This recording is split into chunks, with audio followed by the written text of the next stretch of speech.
well, why don't I reverse the tables and ask you? Yes. Okay, sure. Yes, how did you find spiritual direction, or how did it find you? Well, it found me. That's true also. So, I mean, I had a very different Christian upbringing than you. I mean, as probably everyone can tell, you have a rich Catholic upbringing, your family, your education, even intermingling with Benedictine sisters and all that, right? Well, I grew up Protestant in the evangelical stream, so we had no concept or grid for spiritual direction. I mean, I never even heard the word. Well, I heard the words. I never even heard the word spiritual direction till like 2008. So that, I don't know how, my math is not great, but I would have been, how old would I have been if I was born in 1982? And that's 17 years younger. Yeah. Than you are now. Than I am now. So, I mean, this was relatively late in life and relatively long after much of my Christian formation had happened, And so I had come to Winnipeg in 2008 to do an internship in a community for those at risk of homelessness. I was an intern there.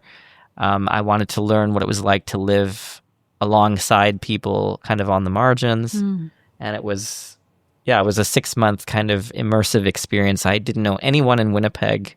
I'm from India, but my parents were missionaries, and so I grew up in a number of countries, the last of which was Hong Kong, where my parents still live. And we were part of a church there that was doing a lot of stuff with addicts and, people involved with gangs and street involvement and all that sort of stuff. And I wanted to see what a different expression of that kind of work was like. And so, long story short, I came to Winnipeg to be with a church, a vineyard church in the north end of our city. How would you describe the north end of the city, just for people who don't know?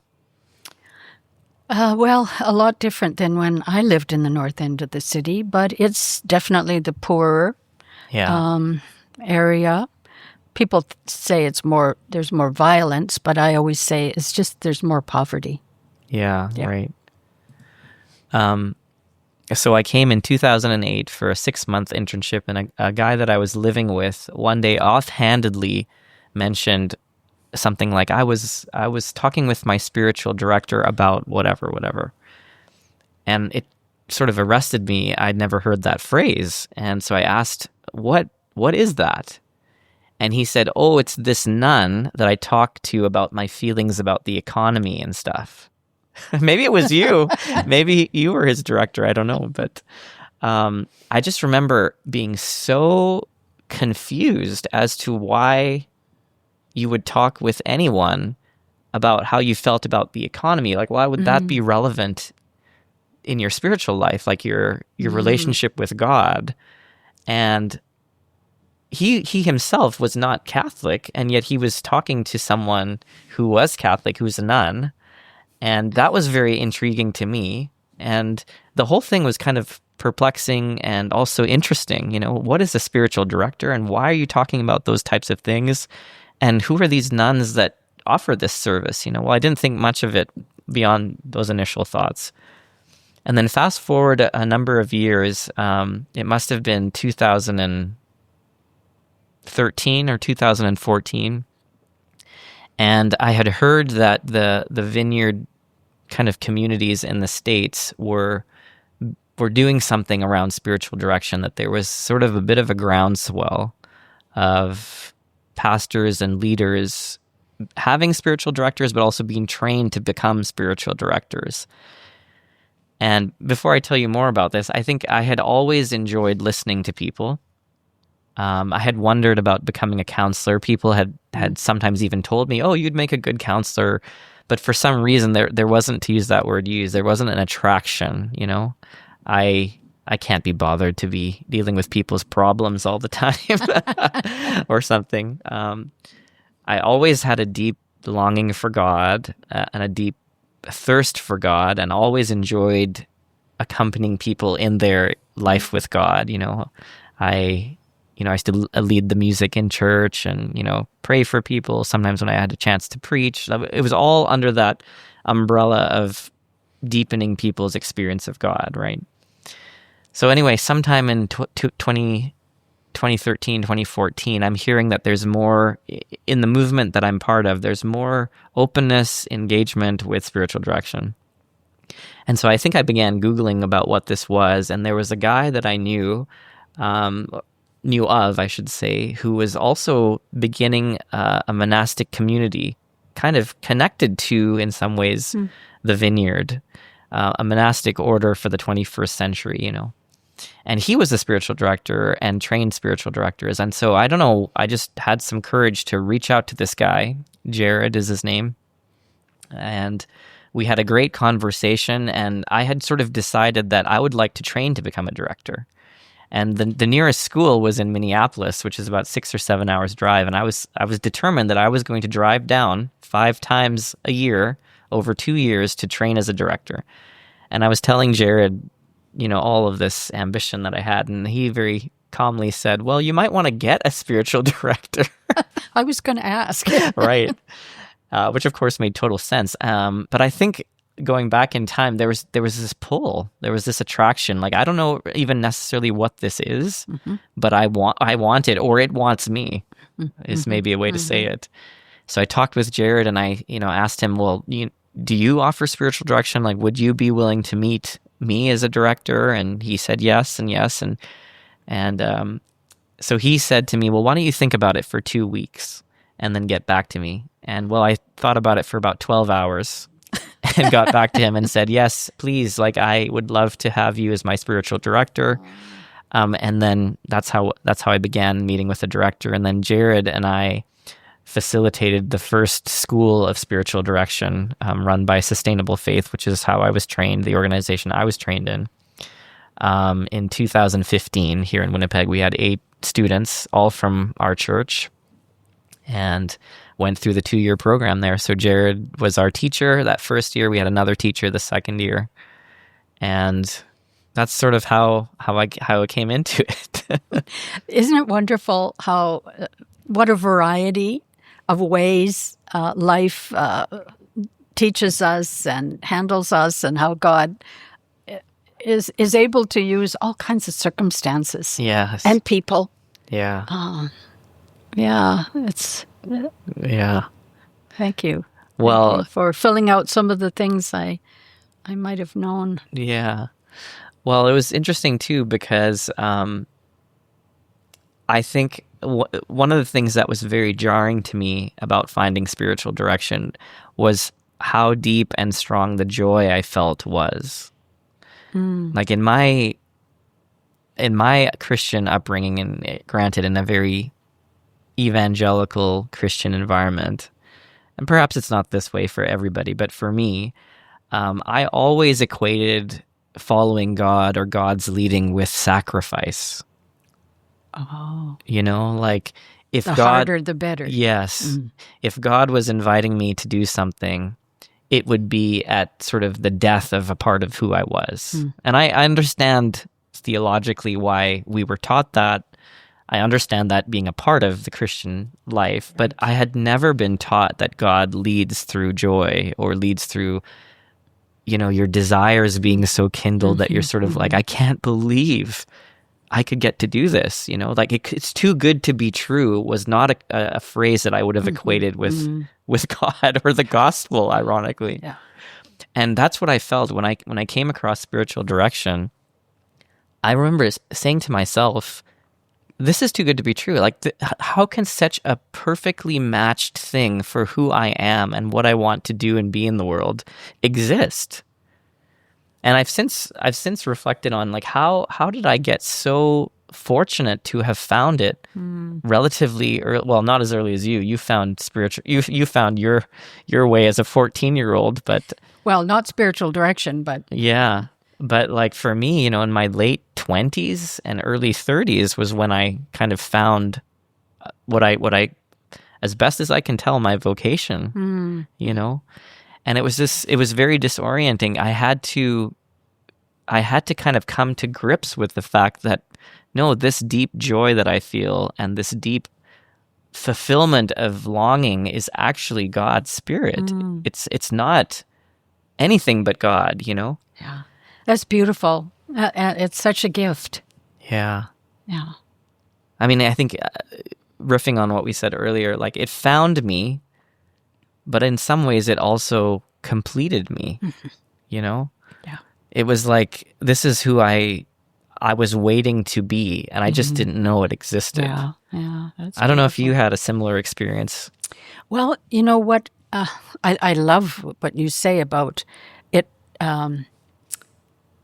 It matched your personality. It Yes. fits you. I wasn't so struck by that, or I haven't been.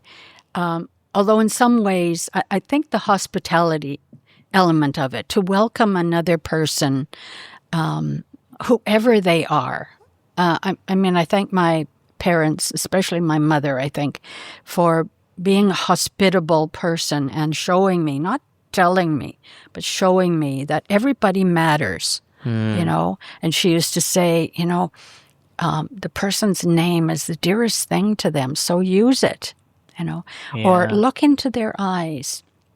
So all of that aspect of spiritual direction resonated with me. Yeah. But what I've been most struck by is the trust that people have. I mean, that they would share their story, their life, their prayer, the good and the not so good. That has always really struck me. And I also do, healing touch, what some people call Reiki.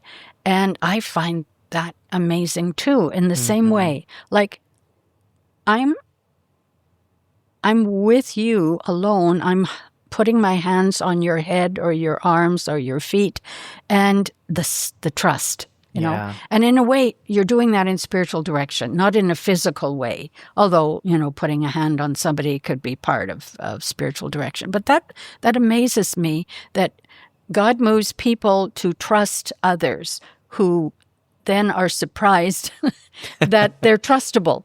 Right. Yeah. Yeah. Yeah. That's a good way to say it. Do you remember what your first experience with a spiritual director was? My own experience with a spiritual director. I haven't thought about that for a while. I'm thinking, who was that? Did you have a director before you were asked to direct? Yes, I did. Now, I think I had sought out people for different times in my life. I don't know that it was an ongoing relationship of any length, but I always knew I couldn't go it alone. I always knew that I could find somebody to trust. Yeah.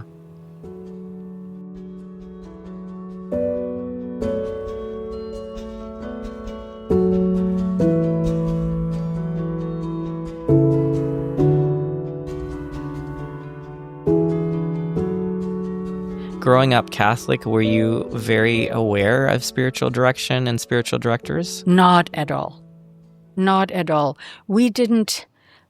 There was a priest named Father Armand Nigro, who was a Jesuit, and he came to do a workshop with us, a retreat or something, and he introduced us. Really, he didn't call it spiritual direction, but he had certain people in our community chosen to be listeners, and people could sign up. And I remember what an awesome experience that was. Like, the older sisters were coming to me and talking to me and trusting me. Wow. And I guess that was my very first, and that was before I went to Pittsburgh to study. I didn't think about that until just this moment. What made those older sisters trust you and sort of entrust themselves to you and your listening? I think they got to know me because I wasn't brand new in the community.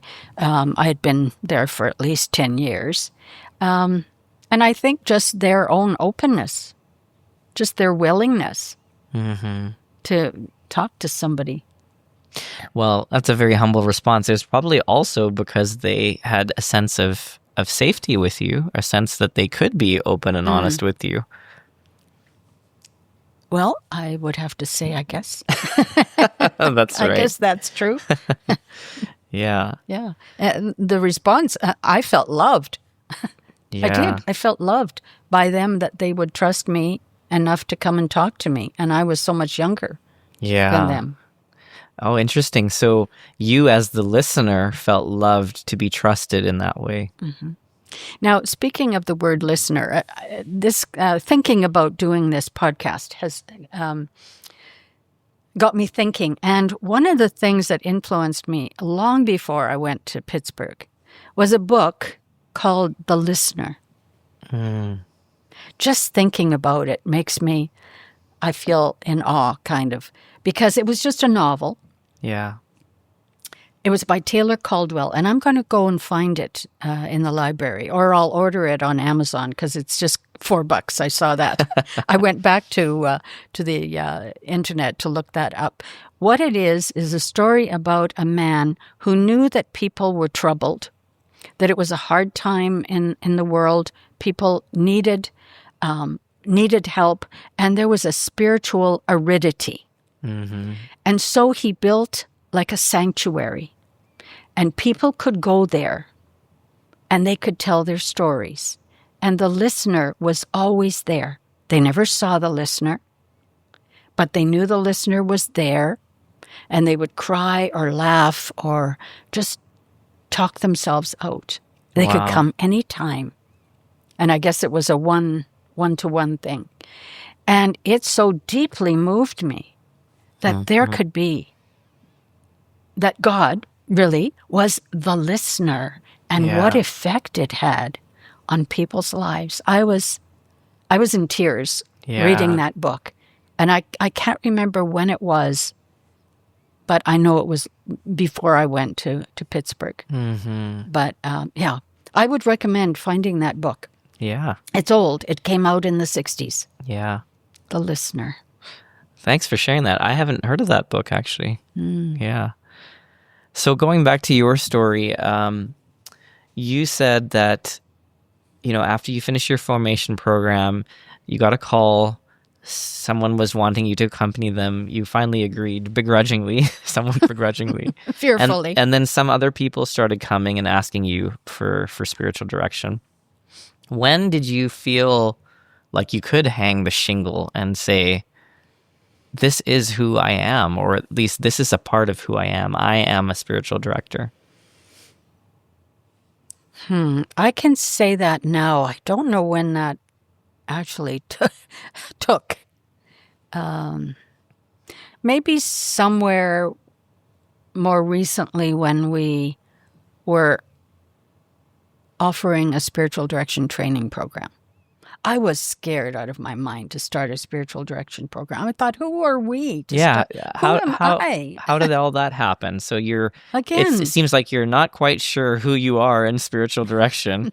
And then now, how does that go from you starting a spiritual direction training program here? Well, we were having Sister Maureen Conroy and others come and do workshops on spiritual direction. And I thought, this is a great thing we're doing for people. Mm-hmm. And then she said to us, at the sisters who were working at the retreat center, people are asking for a training program. I said, oh, that's interesting. And she said, you can do it. And I said, no, we can't do it. Mm-hmm. Who's going to do it? She said, you can do it. And then she said, run a pilot program. So fast forward, as you say, we ran the pilot program. It was called a Spiritual Formation Certificate Program, and we got credit for it at the University of Winnipeg in the theology department. And we had 32 people. And at the end of that, we said, okay, let's take a leap. And we proposed a spiritual direction training program called Shekinah. And we had people from that class apply, and I think it was 15 that we received into the program or who were interested in the program. And then I thought, oh, we're doing it. And I don't think I ever thought like, that's my vocation, or I'm a spiritual director. I did spiritual direction. But really, I was more comfortable saying I do spiritual direction. I can see people for spiritual direction. Yeah. Not so much I am. Interesting. But later, I think I was more comfortable with it. Yeah. Well, when I finished my training program in 2017, for some reason, I didn't feel comfortable calling myself a spiritual director either. And I also use some of those words, like I offer spiritual direction, or I see people for spiritual direction. But there was something missing. I don't know what it was that I was looking for. The fact that I received the certificate of completion somehow didn't just automatically make me feel like a spiritual director, which I think has since... There's good reason for that, because I think this is a vocation that is discerned. It's not just awarded at a graduation ceremony, right? But I met with my supervisor, and I was kind of bringing forward this feeling of like, I so want to be this, but I don't yet feel like I am, and had brought that to supervision for a number of sessions. I talked with my wife, Jennifer, about it. And it was actually the combination of Jennifer and my supervisor that clarified it for me in the end, because I was one day talking with Jennifer about it and saying, I don't know why, I just don't feel like I am one yet. And she basically just said, Suhail, you are a spiritual director.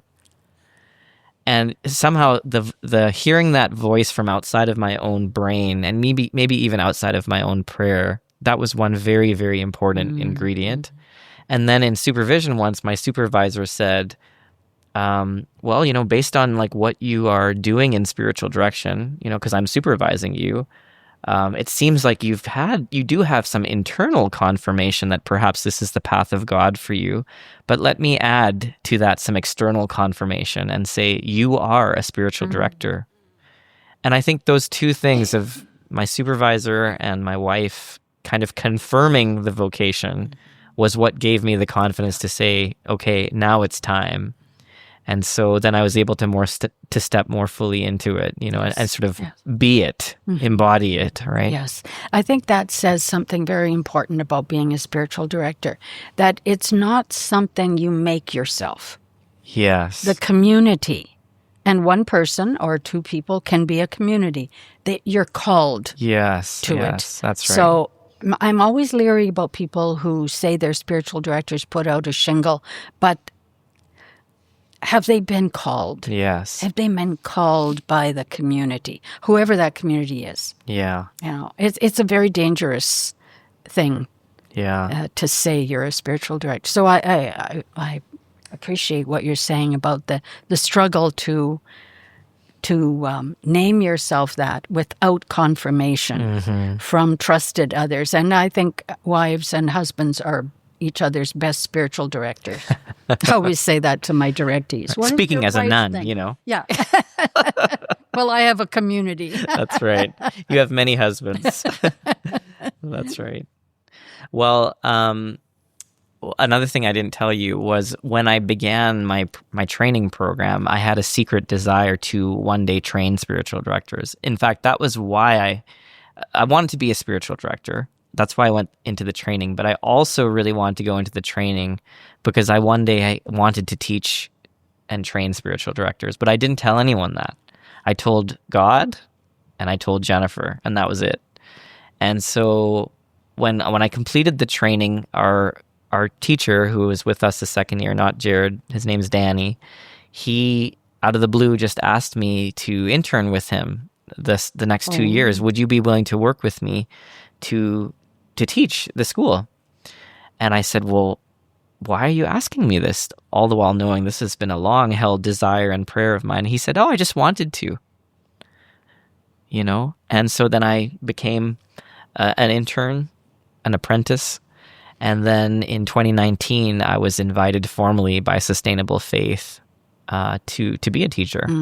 And so now that's part of my vocation as well. So I offer spiritual direction, but I also have the great privilege of training and forming spiritual directors, and have done that now for a number of years. And you too have done that. You not only were a spiritual director, although you didn't call yourself one, you offered spiritual direction, but you also trained spiritual directors. So when did you begin Shekinah? When did that first cohort start?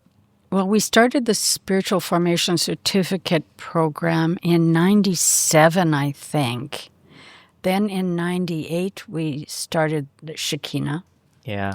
And a Jewish woman, actually, Carol Rose, Rabbi Rose's wife, gave us the name. We asked her what we should call it, and she said Shekinah. Which is the imminent divine presence in our midst. Yeah. And the cloud by day and the fire by night is Yeah. how I think of it. So we started that program in 98, graduated our first class in 2000. And then in 2001, we had another class. And then we ended the program in 2019. Right. Yeah. It was a team. I never did it myself. We had a team of three sisters, one from another from my community who was trained as a spiritual director, and another from another community, Sister Sandra Stewart. Yeah, right. So we ran the program for a few years, and then I think Sandy stepped back. I went to Edmonton. I helped in a program there, and then came back and picked up the program here with Kaylin, and David Walsh of Enneagram fame. And how many students would have gone through Shekinah? Oh, I've never calculated that. I don't know. It'd take a while to figure out. But there were 6 2-year programs. Some were fuller than others. Yeah. The smallest group that we had was 4. The largest was 15. Yeah. Well, my first ever cohort was a Winnipeg in-person cohort. We met in my living room. Oh. And there were 5 students. And that in and of itself was a miracle, because I thought, who on earth is going to come to learn spiritual direction from me? I mean, I don't even know anything. Here's a confirmation, isn't it? Yeah. But thanks be to God, people did come, and I learned. I'm amazed that you are able to do it alone. Mm-hmm. You know, you're the only one who does the program. Well, that's in our, I guess, ecosystem. Teachers sometimes pair up and team teach a cohort.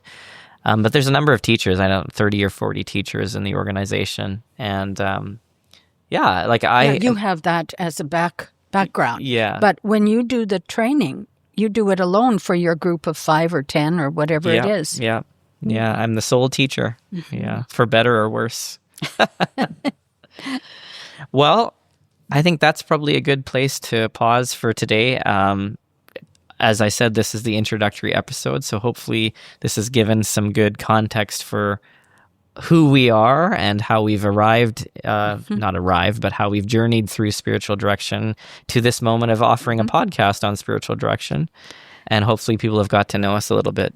Well, I hope so too, and thank you for your initiative in putting this together. You're welcome. All right, thanks, Mary. It's really been delightful. Likewise. Thanks.